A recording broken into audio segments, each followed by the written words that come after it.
자, 구독자 여러분 안녕하십니까? 갱스티브입니다. 구독과 좋아요 좀 부탁드리겠습니다. 자, 오늘은요 첫 번째 또 대출 규제가 들어왔습니다. 지금 7월 달부터 6억 넘는 주택에 관련해서 대출을 조인다고 얘기를 해요.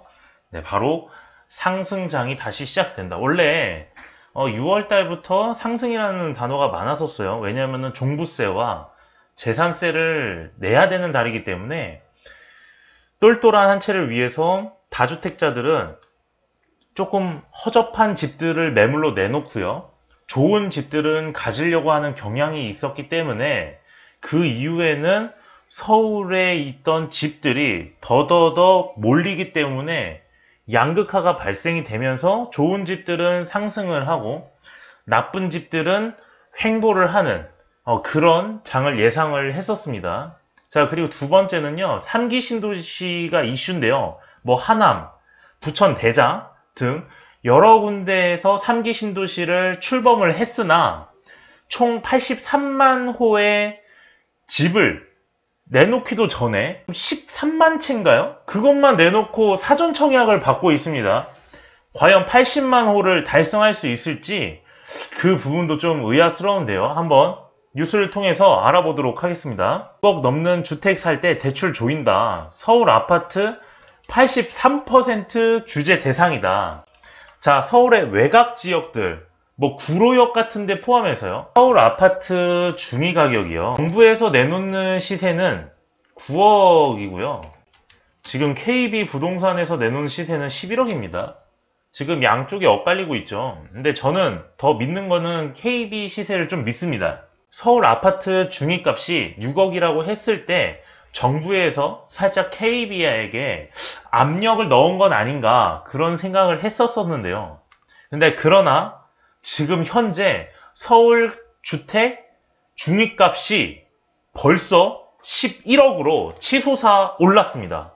와, 정말 어마어마한 가격이죠. 7월부터 가계대출 규제 강화 들어간다. 집을 살 때 어떻게 하느냐, 주담대 주택담보대출, 그 다음에 신용대출 1억 미만, 마이너스 통장, 그리고 본인이 갖고 있는 자산으로 합산해서 집을 구매한다고 해요. 2030들이 영끌을 시작한 시기가 2030이 옳았다. 그렇게 얘기가 되는 겁니다. 왜냐?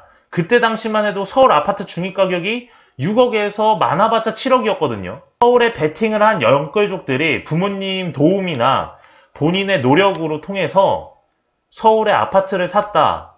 이거 정말 잘한 행동이라고 볼 수가 있습니다. 그때 영끌하신 분들 지금 행복하게 사실 거예요, 아마도. 자산 가격의 격차가 엄청나게 벌어졌다. 이런 양극화가 벌써부터 나타났다. 그래서 아무튼 영끌족들 뭐 진심으로 축하드리고요. 아파트를 사지 못했던 사람들은 사이클이 돌아오는 거를 기다리시면 될 것 같습니다. 근데 언제가 될지 잘 모르겠어요. 자, 한번 보도록 하겠습니다. 자, 마이너스 통장이 있는 사람이 서울 등 부동산 규제 지역에서 6억 원이 넘는 집을 살 때 주택담보대출 한도가 수천만 원 줄어든다. 자, 23년 7월부터 개인이 받은 대출 총액이 1억 원을 넘으면 깐깐한 대출 규제를 적용받게 된다. 신용대출 1억 이상 받게 되면요, 아파트를 강제 청산해야 됩니다. 그리고 조사가 나와요. 그렇기 때문에 신용대출을 1억 미만 받아서 집을 사야 되는데 이제부터는 6억 원이 넘는 집을 살 때 해당한다. 이렇게 생각을 하면 될 것 같습니다. 자, 반면 당장 소득이 적는 청년이나 서민층은 미래소득을 인정받아 대출을 더 받을 수 있게 되고, 저번에 10% 가산대출 있었잖아요. 그거를 더 완화시켜준다는 얘기입니다.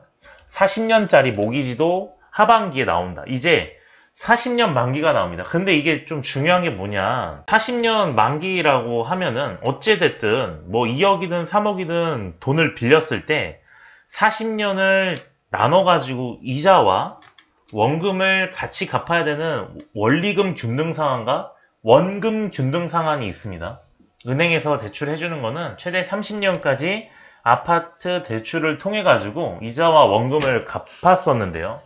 근데 이게 이제 40년짜리 모기지가 출현했다. 그거를 알려주는 겁니다. 자, 그래서 이제 DSR, 총부채 원리금 상환 비율인데 이거는 대출, 신용대출, 카드 할부금 등 모든 대출의 원리금 상환액을 연소득으로 나눈 값으로 개인의 상환 능력에 맞게 빌려주는 관리지표다. 안정치 않은 직업을 갖고 있는 사람들이나 자영업자, 그 다음에 소득이 좀 적은 근로자들, 이런 사람들은 이 DSR 주택대출 자체가 빚이 많게 되면은 덜 빌려준다는 뜻이잖아요. 그쵸? 그래서 버는 만큼 돈을 빌리게 지난해 7.9%였던 가계부채 증가율이 4%대로 낮추겠다는 거예요. 지금 현재 가계대출 자체가 7.9%입니다. 무려. 점점 높아지고 있어요. 왜냐면은 바이러스로 인해서 소득이 적은 근로자, 프리랜서라든가 소상공인들, 이런 사람들이 소득이 점점 줄어들지 않습니까? 그런 사람들을 위해서 가계부채, 즉 대출을 많이 해줬던 결과 1인 가구의 가계대출이 엄청나게 많이 상승을 했다. 근데 그 가계를 4%대로 낮추겠다. 그런 생각을 하는 것 같습니다. 3단계로 나눠 적용한다. 7월부터 규제 지역인 투기지역과 투기가열지구, 수원까지 얘기를 하는 것 같습니다. 수원, 용인, 동탄. 자, 조정 대상 지역. 6억 원 초과 집을 살 때 주담대를 받으면 DSR이 40%를 넘을 수 없다. 자, 원래는요, 투기지역 투기가열지구에서만 9억 이하는 40% 대출이고요. 9억 이상은 20% 대출이고요. 15억 이상은 대출 없습니다. 원래는 이랬었어요. 투기지역과 투기가열지구에서. 이제는 6억 원 초과 집을 살 때 주담대 받으면 40% 넘을 수 없다고 해요. 자, 이제 6억 원 이상입니다. 6억 원 초과예요, 이제. 그러니까 규제가 조금 더 들어온 거죠, 지금. 자, 83.5%가 6억 원 초과다. 1억 원 초과 신용대출을 받을 때도 마찬가지고. 그러니까 플러스가 생긴 겁니다. 신용대출 1억 이상을 받을 때랑 그 다음에 6억 원 초과인 아파트에 대해서 대출 규제가 들어온 거죠. 원래는 9억 이하는 40%였으나 이제는 6억 초과가 40%로 된 거다. 자, 그 다음에 이 DSR 40% 규제는요, 지금 다 적용이 됩니다. 이제 마이너스 통장, 카드론, 자동차 할부, 자동차 대출, 그 다음에 예적금 담보대출, 전세담보대출, 다 지금 이제 규제가 들어온 겁니다. 그렇기 때문에 지금 5월부터 7월까지요, 대출 문의가 상당히 많이 들어왔다고 합니다. 그래서 카카오뱅크에서도 마이너스라든가 신용대출을 연장할 때 금리를 올리고 잘 대출을 안 해주려고 하는 그런 모습도 보여요. 왜냐하면 정부에서 관리를 하기 때문에 은행에서도 어쩔 수 없는 형태라고 볼 수 있습니다. 마이너스 통장 대출이 있으면 영향을 받고요. 연소득 5천만 원 직장인이 한도 5천만 원인 마이너스 통장을 갖고 있다고 하면 현재 서울에 7억짜리 아파트를 산다면 주택담보인정비율 LTV 40%를 적용받아 2억 8천만 원까지만 대출이 가능하고요. DSR 40%를 적용하는 7월부터 마이너스 통장을 실제 쓰건 안 쓰건 상관없이 상환기간을 7년으로 적용해버린다. 아니 이게 말이 되는 소리입니까 이게? 아니 원래 마이너스 통장이라는 거는 내가 쓰면은 이자만 갚고 나중에 이제 기간이 됐을 때 통장에다가 채워 넣으면은 그거는 항상 빼다 쓰다 할 수 있는 통장이에요 사실은. 근데 이거를 7년으로 그냥 기간을 정해버리는 이런 게 나와버렸네요 진짜. 원리금을 따지기 때문에 주택담보대출 한도는 2억 3천만 원으로 줄어든다. 5천만 원이 줄어든 거죠 그러니까. 자, 그럼 한번 봅시다. 자, 예를 들어 서울에 7억짜리 아파트 구매한다고 했을 때 자, 40% 규제를 받아서 2억 8천만 원을 받을 수가 있습니다. 자, 그러면은 신용대출이나 마이너스 통장 1억 가까이 9,900만 원으로 하고요. 그럼 나머지는 이제 가지고 있는 돈으로 이제 사야 되잖아요. 자, 그러면은 7억짜리 아파트를 살려면요. 3억 2천이 돈이 있어야 됩니다. 서울에 7억짜리가 있느냐? 7억짜리가 이제 거의 없어요. 왜? 서울 아파트 중위 가격이 KB 시세로 11억입니다. 중간값이 11억이에요. 중간값이. 그러면은 중간값이 11억이니까 그 밑에는 뭐 10억 9천, 10억 8천 이런 식으로 쭉쭉쭉쭉 내려오다 보면은 6, 7억짜리가 없는 거예요. 서울 외곽 지역으로 가야지 아까 제가 얘기했던 뭐 구로라든가 그 다음에 뭐 개봉이라든가 뭐 오류동이라든가 이런 지역으로 이제 가야지만 아파트를 살 수 있는 겁니다. 진짜 신용대출 한도도 줄어들겠죠. 신용사들은 1년마다 갱신하는 마이너스 통장 등도 만기 10년을 적용해버려서 DSR 계산을 하고 있다. 근데 7월부터는 이제 7년으로 또 변해버려요. 그 5년으로 간주를 해서 10년에 걸쳐 갚는 돈을 5년에 갚으면 연간 상환하는 원리금은 2배로 늘어났다. 그렇겠죠. 10년 동안 원리균등 상환을 내가 10년 동안 갚기로 했었는데 이거를 7월부터 축소를 하게 되면은 2배를 더 내야 되는 거죠. 최대한 연끌 해가지고 아파트를 산 사람들은 좋아했으나 이 규제로 인해서 2배로 갚아야 되는 거죠. 근데 상관없어요. 왜냐면은 아파트를 오르는 가격이 내가 원리금을 대출하는 가격보다 저렴하기 때문에 그거를 믿고 그걸 생각하고 그냥 갚아버리는 거예요. 그러니까 월급 통째를 부동산에다가 다 때려 박는 겁니다. 주택가격은 계속 오르기 때문에 상승장이기 때문에 규제가 들어오면 더 상승하기 때문에 폭등하기 때문에 그러니까 더더욱 상관없다고 사람들이 생각을 할 겁니다. 아마도 5천만 원짜리 직장인이 7억짜리 집을 샀으면 뭐 신용대출과 LTV, 뭐 DSR 규제를 적용받아서 2억 8천만 원 한도지만 이제 7월부터는 더 많이 내려갈 거고 신용대출도 만기 10년이 아니라 이제 7년으로 갈 거다. 그리고 내년 7월부터는 만기 5년 적용이다. 그렇게 되면 이렇게 만약에 적용을 시키잖아요. 지금 정부가 조금 이상한 행태를 보이고 있는데 이렇게 하면요. 집값 더 많이 상승합니다. 계속 조이고 규제를 하고 사람들한테 집 못 사게 하고 분양가 상한제 걸어버리고 그 다음에 토지거래 제한 걸어버리고 그러면 집을 누가 사겠어요? 그럼 다 임대아파트에다가 지금 몰아서 살겠다는 소리거든요. 서울에 진출할 수 있는 진입구가 이제 거의 없어졌어요.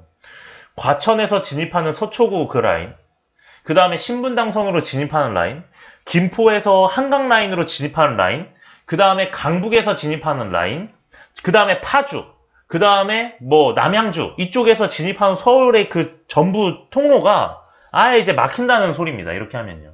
정부에서 기조는 임대아파트를 때리는 건데 임대아파트에 그러면은 다 몰아서 살겠다는 소리잖아요. 그 누가 그럼 임대아파트를 그 구석진 데다가 누가 몰아서 세우는데 누가 좋아하겠습니까? 말이 안 되는 거죠. 더 말이 안 되는 거는 현재 소득이 낮은 청년들은 그럼 어디 가냐? 그럼 지금 10대들은 뭐 어떻게 해야 되냐? 이런 거죠. 자, 현재 소득이 낮은 청년들. 자, DSR 산정할 때 장래소득 인정 기준을 활용한다. 재밌죠, 그쵸? 장래소득 인정 기준이라고 합니다. 만 24세 무주택자 A씨의 연소득은 현재 3천만 원이지만 향후 예상소득 증가율을 반영하면 4,131만 원이 된다. 아니 이 사람이 실직이 될지 승진을 할지 다른 일을 할지 아니 무슨 어떻게 합니까 이런 거. 자, 월급 250만 원이 된 250만 원인 20대가 주택담보대출 한도 얼마나 늘어나나 봤더니 그것도 심지어 금리 연 2.5%로 기준을 잡았어요. 이 2.5%는 저금리예요. 제가 앞전에도 영상에서 설명드렸지만 금리를 2.3%에서 2.5%로 가져가는 주택담보대출이 그렇게 흔하지가 않습니다. 어려워요. 7월부터는 3억 4,850만 원으로 증가한다. 그럼 이분이 이거 이렇게 받았으면 예를 들어서 받았어. 그러면은 실직을 했어요. 만약에 뭐 일자리를 그만두고 다른 직업을 구한다거나 예를 들어서요. 자, 그러면은 이 빌렸던 3억 4천만 원에 대해서는 뭐 어떻게 갚습니까 그럼? 이거 못 갚아요. 그럼 못 갚으면 이제 경매 내놓는 겁니다. 여러분들한테 경매 막 이런 게 있다 이렇게 보여주잖아요. 대출금을 못 갚은 사람들이 저 경매에 내놓는 겁니다. 은행에서 임의로. 40년짜리 모기지도 나오고 비주택담보대출도 강화하고 소득 없는 주부 실직자는 대출 못 받나 뭐 이렇게 하는데, 그러니까 말이 안 되잖아요. 그쵸? 자, 보세요. 왜 말이 안 되냐면은 소득 없는 주부 실직자 대출을 못 받나? 받을 수 있답니다. 아니 근데 받을 수 있는데 정부에서 지금 걱정하는 게 뭐예요? 버는 만큼 돈을 빌리게 해서 지난해 7.9%였던 가계부채 증가율이 내년까지 4%대로 낮추겠대요. 아니 이게 무슨 뭐 귀신 씨다락 까먹는 소리입니까 이게. 기조가 가계대출을 4%대로 낮춘다면서 소득 없는 주부 실직자에게는 대출을 댄대요. 아니 이게 뭔 이상한 소리예요 이게. 답답해서 얘기하다가 그냥 화가 나가지고. 3기 신도시 사전청약이에요. 사전청약 들어보지도 못했어요. 부지만 확정이 된 거예요.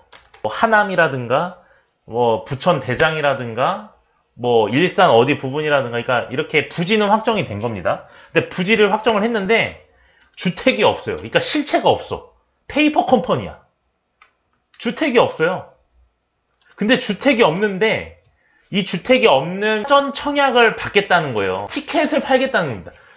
주택이 없는, 실체가 없는 이 부지에 사전 청약을 받는데 그 사전 청약 티켓을 파는 거예요. 예를 들어서 공연이 선정이 안 됐어요.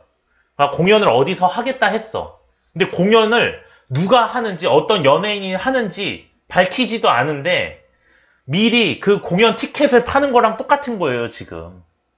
아니 이 집이 어떻게 나올 줄 알고 몇 호가 공급이 될 거고, 아니면 평형이라든가 용적률이 얼마고 가격은 어느 정도가 되고 아무것도 없어요 지금.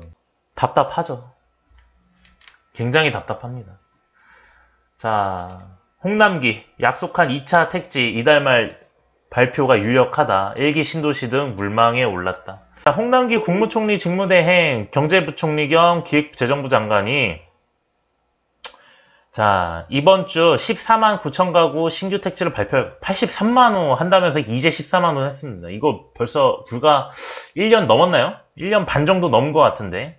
자, 광명 시흥지구 투기 사태에 앞서도 홍남기 경제부총리 겸 기획재정부 장관이 신규 택지 발표를 강력히 주장하고 있다. 자, 정부는 주택을 기다리는 무주택자와 실수요자를 위해 4월 중 신규 택지 발표, 4, 5월 중 지자체 제한 추가 사업 후보지 2, 3차 발표를 하였습니다. 자, 5월 중 민간 제한, 통합 공모 등 이사 대책 등 뭐 일정대로 추진해 나갈 거잖아. 이게 무슨 말이냐? 지금 현재 정부가 83만 호를 공급하겠다고 약속을 했는데요. 14만 호가 왔어요. 이제 14만 호예요. 1년 반이 지났는데 14만 호를 거론을 한 겁니다. 확정이 아니고 거론을 했어요. 공급을 얘기를 해야지 시장의 가격 안정화가 되기 때문에 14만 호를 공급하겠다. 빨리 됐다. 그냥 이제 리액션만 취해준 겁니다, 이게. 자, 그래서 오세훈 서울시장의 재건축 규제 완화 공약이 집값 안정을 흔들고 있다고 판단했다. 왜냐면은 지금 오세훈 서울시장이 재건축 규제 완화 35층을 풀어버리고 51층으로 다 이제 갈아 바꾸겠다라고 공약을 내세웠었어요. 홍남기 부총리도 급급한 거죠. 집값을 안정시켰다고 했는데 그것 때문에 집값이 흔들리면 안 되니까 빨리 공급을 해야겠다, 이런 생각인 것 같습니다. 주택 공급은 확실하게 이루어진다. 뭐 이런 얘기를 한 것 같습니다. 제가 용산의 그린벨트 지역을 조금 풀면 어떻겠느냐 이런 얘기를 했었었는데요. 자, 용적률 상향, 1기 신도시 6사부지 김포공항 등 물망에 올랐다. 자, 그래서 30년 된 1기 신도시, 뭐 예전에는 그 태릉선수촌 얘기도 나왔었는데요. 그 리모델링 부지 등 물망에 오르고 투기 수요 리스크가 커지면서 김포공항, 육군사관학교 부지 등 공공이 확보한 땅도 언급이 됐다. 그래서 언급했던 육군사관학교 부지는 태릉 골프장, 여기 있네요. 164만 평 규모에 달하고, 정부 관계자는 8.4 대책 이후 태릉 골프장과 함께 인접한 6사 부지는 줄곧 검토 대상에서 빠지지 않고 있다. 현재 14만 호를 공급한다고 부총리가 이제 발표를 할 거다. 28일에서 30일 정도. 자, 그 다음에 뭐 부지로는 김포공항과 그 다음에 태릉선수촌, 육군사관학교 이런 부지들이 계속 나오고 있지만 이거는 벌써 2년 전부터 나왔던 얘기다. 그렇게 알고 계시면 될 것 같습니다. 그래서 자, 3기 신도시 이슈 사전 청약에 대해서 살짝 알아봤는데요. 자, 여러분들 생각은 어떠실지 사람마다 생각이 다르기 때문에 잘 생각을 하시고 지금도 늦지 않았습니다. 잘 판단하셔가지고 집을 매수를 하실지 매도를 하실지 여러분들이 잘 판단하셔서 결정하시길 바랍니다. 자, 이상 갱수TV 부동산 뉴스는 여기까지고요. 시청해 주셔서 감사합니다. 자, 이상 영상 마치도록 하겠습니다. 감사합니다.